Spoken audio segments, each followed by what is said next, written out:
Kashimira police station की सीमा में जाल बिछाकर 12 ग्राम एमडी पाउडर, एक देशी पिस्तौल और 3 जिंदा कारतूस जब्त किए गए हैं। आरोपी का नाम फिरोज सादिक शेख है। आरोपी यहां मुंबई अहमदाबाद हाईवे के बगल में MICL बिल्डिंग के सामने वाली सड़क पर ठाकुर मॉल के पीछे महाजनवाड़ी में आया था।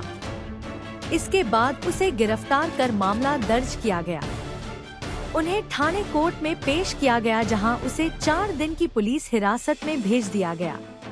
म्हणजे काशीमीरा पोलीस स्टेशनच्या अंतर्गत ठाकूर मॉल आहे। या ठाकूर मॉलच्या परिसरामध्ये एक आरोपी जो आहे तो MD विक्री करण्यासाठी येणार आहे अशी आमच्या डिटेक्शनचे API काळे साहेबांनी त्यांच्या टीमला खबर मिळाली होती आणि त्या खबरीनुसार आम्ही आमच्या वरिष्ठांना त्याबाबत माहिती दिली। माननीय आमचे ACP साहेबांनी माननीय DCP साहेब या दोघांनी त्याबद्दलची सूचना दिली होती। त्यांनी त्या प्रकारचे आम्हाला काही गाईडलाईन्स होते त्या सूचना दिलेल्या होत्या आणि त्या ठिकाणी आम्ही आमची एक टीम साध्या गणवेशामध्ये गेलेली होती। त्यावेळेला जो आरोपी आहे तो आरोपी त्या ठिकाणी मिळून आला। त्याची अंग झडती घेतली असता आपल्याला त्याच्याकडे 12 ग्रॅम MD मिळून आली आणि 12 ग्रॅम MD मिळून आली आणि त्याच्याबरोबर समेत एक गावठी बनावटीचे एक पिस्टूल KF 7.65 असे लिहिलेलं, त्याची किंमत साधारणतः 1,13,000 रुपये किमतीचं हे जे पिस्टल आहे ते आणि त्याच्या समेत 3 जे बुलेट आहेत त्या बुलेट 3 आपल्याला मिळून आले। त्यानुसार आपण गुन्हा दाखल केलेला आहे आणि आरोपीला आता सध्या रिमांडमध्ये आरोपी आहे आमच्याकडे आणि त्याचे आमची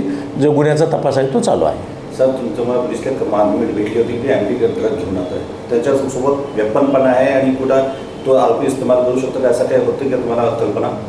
नाही, आम्हाला सुरुवातीला MDची खबर होती की MD घेऊन येणार आहे म्हणून, परंतु त्या समेत आम्ही अंग झडती घेतली त्यावेळेला त्यात आम्हाला हे वेपनसुद्धा मिळून आलेलं आहे। वेपन कशासाठी ठेवला होता तो?